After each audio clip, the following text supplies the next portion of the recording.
Hola, ¿qué tal a todos? Bienvenidos a esta tercera clase en la que continuamos hablando sobre las familias de materiales.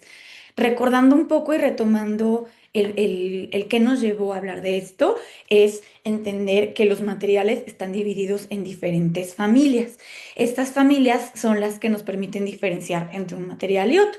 Hablábamos de los materiales hechos a base de cosas naturales, como las maderas, y vamos a pasar a hablar de los metales. Y después, más adelante, sobre los materiales compuestos y cuáles son las necesidades de las que derivó la creación de los mismos. Recordando un poquito el formato, como estamos trabajando, es en la parte superior derecha viene como esta definición y en la parte de acá vienen algunas características inspiradas también como en la historia del material y las, bueno, características básicas de este material. Entonces, también me gusta como mostrar algunas fotos en las cuales vemos algunos productos históricos, también la materia prima en bruto. Y pues eso, ¿no? Como referencias visuales que pueden ayudarnos a entender mejor el origen y las características mismas del material. Entonces, bueno, según la definición que tenemos aquí, dice, los metales, perdón, son materiales que se obtienen a partir de la transformación de los minerales. ¿Qué quiere decir esto? Que también volvemos, no existe un metal así por sí solo, ¿no? Se obtiene a través de una transformación física y química. Los pueblos griegos desde entonces lo bautizaron como metallón. Este es su origen etimológico, que significa el producto extraído de una mina. Y bueno, básicamente para utilizar el metal hemos desarrollado una disciplina como tal, la metalurgia, y en base a esto algunas técnicas propias de su obtención y fundición, sobre todo para poderlo obtener y fundir, vienen de esta disciplina. Y en la ahora llamada, recordando que hay varias edades, la de piedra, cobre, bronce, todas esas, ahora en la edad contemporánea se han logrado crear algunos metales y nuevos, sobre todo metales, a partir de la aleación. Más adelante vamos a explicar un poquito más a fondo qué es, pero es básicamente esta transformación del mineral a través del calor y pues se ha perfeccionado, ¿no? A través de los siglos y en este caso el acero es una de las aleaciones más modernas. La metalurgia, ya hablando como de términos relacionados con esta disciplina, tenemos dos, ¿no? La metalurgia y la siderurgia. La metalurgia es la ciencia que estudia estos metales, su extracción, el procesado y las diferentes reacciones químicas, como la corrosión. Esto es más como desde la teoría si se fijan. Y la siderurgia es más específica y se centra en las técnicas empleadas en el hierro y sus aleaciones, así como en las diferentes formas en las que aparece en la naturaleza como las meteóricas, los óxidos, los hidróxidos, los carbonatos, los silicatos y sulfuros. Digamos que cómo se transforma a través de los ciclos y los elementos de la naturaleza, que eso también es interesante para ver más adelante cómo un producto que está hecho con estos materiales se puede transformar. El trabajo de los metales exigía recolectar el material, unirlo y darle forma. ¿Cómo? Pues a través del calor, básicamente, ¿no? Y golpes, ¿no? Como estos herreros, incluso bueno, a mí me viene a la mente como esta películas y series de la Edad Media en donde se está como golpeando y aplicando calor, ¿no? Para hacer estas espadas o instrumentos o diferentes herramientas para darle forma. Entonces los metales utilizados más importantes eran el cobre y el oro, metales nativos, obviamente dependiendo de la zona geográfica que aparecían en la naturaleza más puramente. Se podían extraer con facilidad y como les digo, ¿no? Ser trabajados a golpes. Ay, perdónenme. Em, Aquí quise presentárselos a través de una tablita para comparar y aquí también me gustaría que recordemos sus tablas periódicas de los elementos químicos. Aquí son algunos elementos básicos con los que se conforman los metales, como el zinc, el aluminio, el magnesio, el cobre, el cromio y el titanio. O sea, los traduje porque están en inglés y aquí tenemos pues la imagen viva de una aleación para poder entender mejor, ¿no? Y los metales se dividen en férreos y no férreos. ¿Qué es lo que los diferencia? Que vienen todos del hierro, pero el no férreo es a través de la aleación se extrae el hierro, ¿no? Entonces, el hierro es el material más abundante del planeta y ya que es el principal material desde su núcleo. Tiene poquitas aplicaciones, sobre todo por eso las aleaciones son las que funcionan para crear los metales.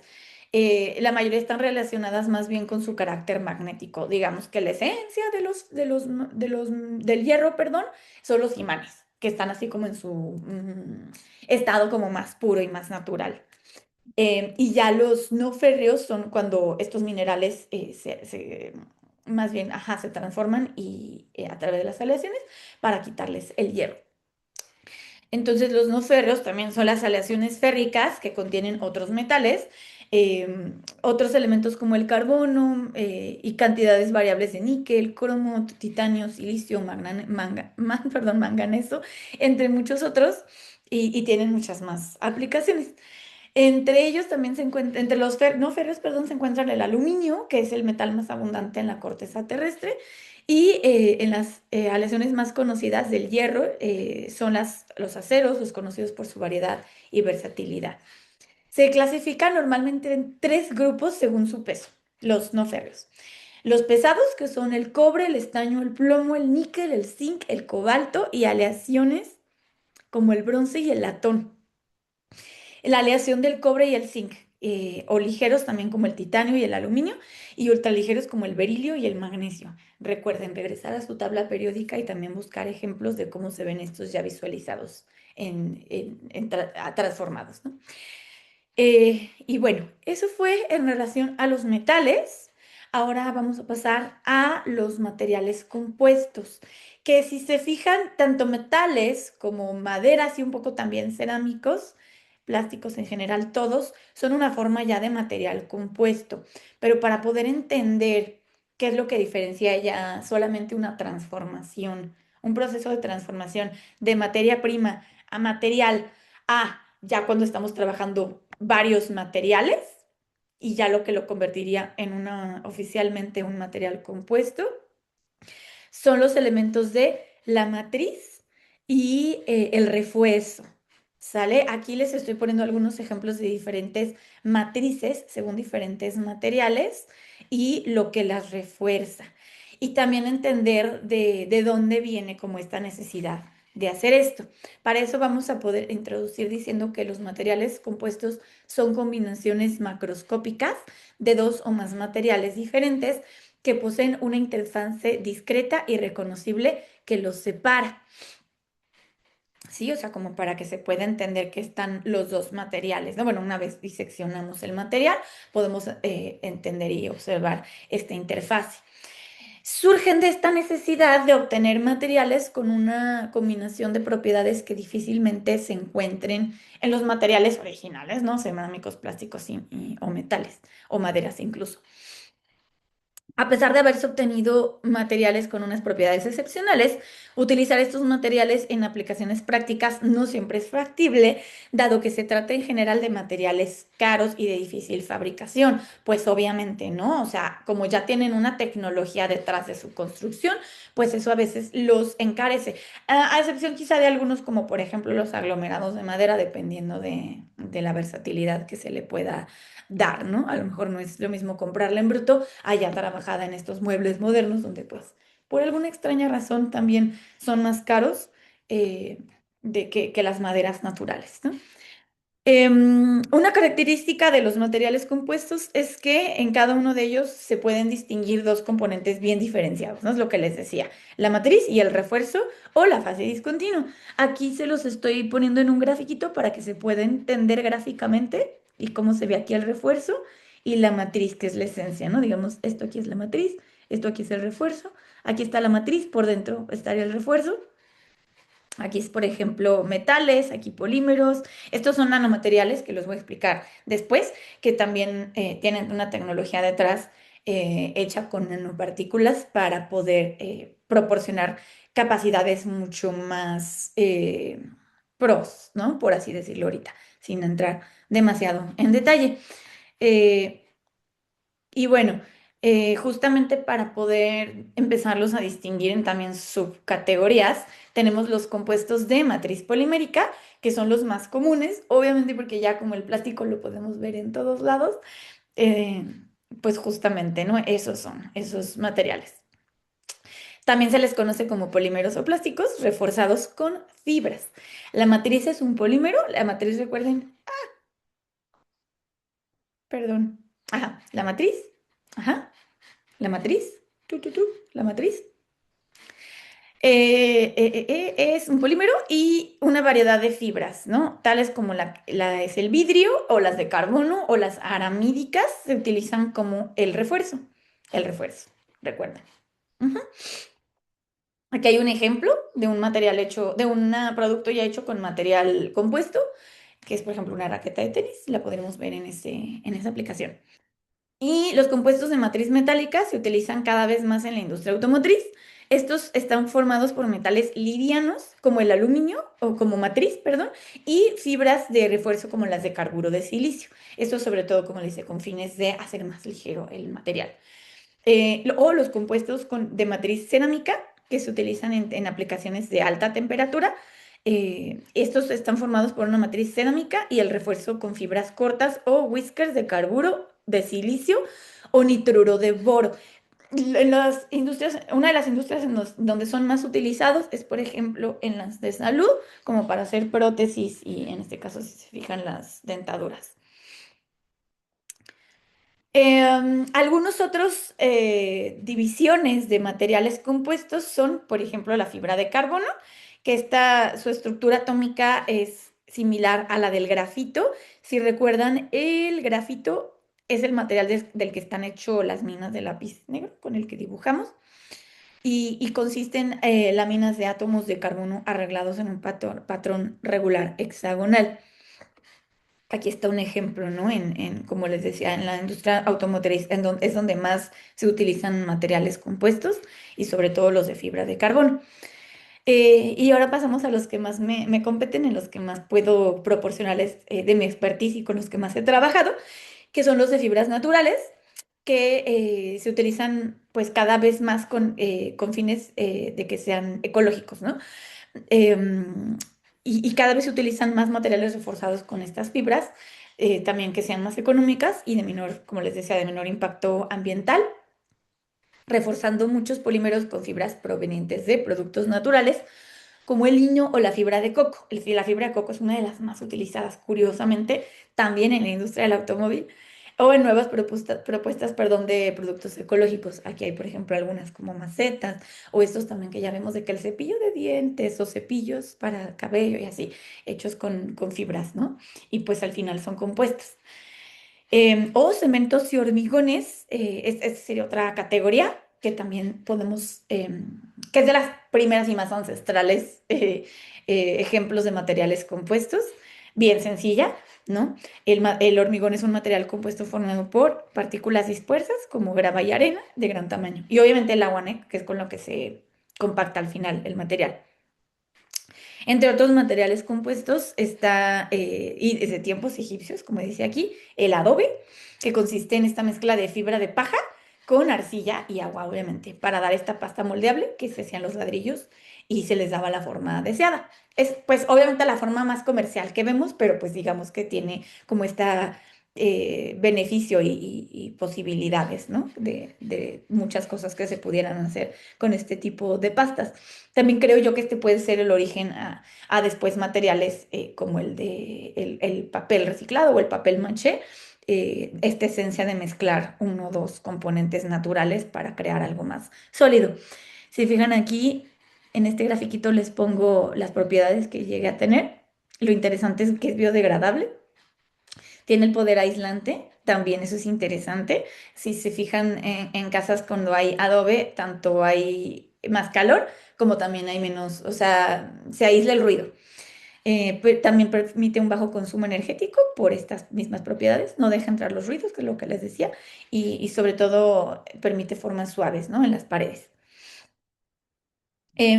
Por otro lado tenemos el asfalto, que es un material compuesto con agregado y aglutinantes. Después también me gustaría ahondar en los aglutinantes, pero la esencia del aglutinante es como un pegamento, que es lo que hace que se junten diferentes materiales. O sea, más allá del agua. El agua por sí sola en diferentes materiales no va a funcionar. Tiene que tener este aglutinante. Y hay aglutinantes naturales y hay aglutinantes industriales. En este caso, obviamente, tienen que ser pues industriales, ¿no? Como el alquitrán que vemos pues en las carreteras.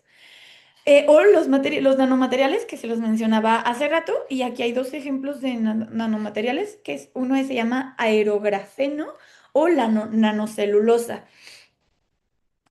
Como les decía, están compuestos por nanopartículas que les hacen aumentar sus capacidades estructurales y bajar su densidad. Digamos que se hacen bajo microscopio, en laboratorios. Tenemos bueno, ahí están los ejemplos que les decía y se pueden usar en industrias como la medicina, la electrónica, alimentos y se me pasó a poner ahí la del vestir. Ya hay muchas prendas inteligentes hechas con nanomateriales, o sea, por ejemplo, para evitar que no tengan manchas, o sea, se les resbalan las manchas, o en la medicina también, ¿no? Para evitar estas absorciones que pudieran ser dañinas o nocivas, que las usan los médicos. Los materiales post-reciclados, que también es mi campo de expertise, la mayoría de aquellos que son para construcción lo hacen acompañados de otros materiales, volvemos, y a veces incluso también con aglutinante. Y sobre todo lo interesante es que buscan reducir la huella ecológica, ¿no? Y también la acumulación de residuos que tenemos actualmente. Eh, Nada más ahí sí, haciendo mención de que no siempre es la mejor solución, pero es una alternativa a el reciclaje por ejemplo, de plásticos, vidrios, esta esencia de triturar un material, combinarlo con otro y pues tenemos tanto mucha más resistencia como una estética diferente, ¿no? La estética de reciclado. O los materiales que contienen organismos vivos, que a esta sección corresponden, por ejemplo, los ladrillos y bloques que están fabricados con biocemento o los biomateriales también muy interesantes que las veremos en siguientes clases. Pero básicamente son los que están hechos a base de hongos. Y hay también intervenciones en laboratorio. Y bueno, sería todo, pero con esto doy pie a la explicación de la primera actividad. Entonces voy a tratar de ser muy, muy específica y muy clara para que queden la menor cantidad de dudas, pero de cualquier forma saben que me pueden escribir para durante toda la semana estarles asesorando en la creación de su tarea. Digamos que se deja hoy y se entrega la siguiente clase que sería el sábado, ¿no? Si tienen exactamente una semana para hacerla. En esta actividad, ¿qué es lo que busco que hagan? Básicamente una infografía que presente una comparación de los materiales que ya vimos en las clases anteriores. ¿Cuáles? Los que ustedes seleccionen. Lo que me interesa aquí es que agarren materiales de las primeras familias y los comparen con los que vimos hoy. ¿Sí? Digamos, una madera con una madera compuesta o un polímero con un polímero compuesto, ¿no? O un polímero combinado con otros materiales. Entonces, por lo pronto, dos, pero sería interesante que también pudieran incluir más en su comparación, dependiendo de la infografía. Si ya se satura como mucho la información, ¿no? Pero básicamente estoy poniéndoles aquí un ejemplo y algunas plataformas que pueden usar para hacerlas. Lo que hay que incluir básicamente son fotos de ejemplos y textos cortos señalando sus características. ¿Cómo? Como se ve aquí. No más, no menos. ¿Va? ¿Qué es lo importante aquí y lo que voy a calificar? Si se fijan, vale 10% y me voy a fijar en el contenido y en la profundidad. Esto quiere decir que hay que profundizar en la comparación de los materiales y sus materias primas, señalando las características que los identifican y distinguen. Es muy importante que utilicen como ejemplos visuales fotos donde se pueda percibir el uso del material dentro del producto, así como elementos que señalen sus características. Lo interesante es aquí poner ya como productos, ¿sí? Que no se queden nada más en el material. Entonces pondrían, por ejemplo, como referencia, pues un termo, ¿no? Y desglosar sus materiales y ahora sí fotos de los materiales, que no se queden nada más en la foto del termo, sino que el termo y alrededor, bueno, como a lo mejor desglosado como aquí, ¿no? Con flechitas, el plástico, el metal, si tiene recubrimientos con algún otro tipo de material, y eso es lo que los permitiría que lo comparen. Poner también referencias bibliográficas que incluyan, tanto para las fotos, que incluyan la fuente de donde se extrajo al lado del texto donde se está haciendo referencia. Digamos que, por ejemplo, la fuente iría aquí si tengo aquí esta referencia de lo que estoy explicando. Y algo muy importante es que no evitar las plantillas, ¿sí? En todos los trabajos voy a estar pidiendo que no trabajen con páginas como Canva, perdón, o Genially, o estas que a lo mejor ya tienen plantillas ya hechas, sino que más bien, o las que usen, las usen desde su propia creatividad, ¿sí?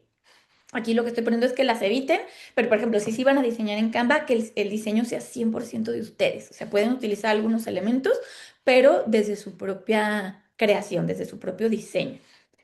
Y la calidad y la presentación, presentando las ideas e ilustraciones ordenadas y legibles y también evitar faltas de ortografía. ¿Qué quiere decir? Que no, bueno, ya somos pues, diseñadores, ¿no? Creo que ya tenemos unas bases de cómo diseñar y que no quede desordenado, sobre todo pues lo que queremos presentar, que yo lo pueda entender a simple vista y no estar tratando de adivinar o yo preguntarles así como de aquí, ¿qué quisiste decir? Y obviamente también ahí, pues ilustraciones que ustedes hagan con buena calidad, ¿no? Que no estén de repente pixeleadas o con mala calidad de la imagen, de repente colores ahí todos raros. Y bueno, nada más, aquí estoy agregando que el tema de los plagios, que ya se los había explicado en la primera clase, que si el trabajo está hecho con inteligencia artificial o veo que está plagiado, o sea, veo más de un trabajo, los dos automáticamente van a quedar anulados para que tengan cuidado, ¿sí? Estén revisando que no, por algo, ¿no? O sea, se los fueran a plagiar también. Ok, pues sería todo. No sé si queden dudas o algo, pues como les decía, pueden buscarme, pero básicamente esta es la tarea y las voy a estar subiendo también en el área de tareas. Pues fue todo, muchas gracias por esta clase, espero que estén muy bien y tengan una excelente semana. Saludos.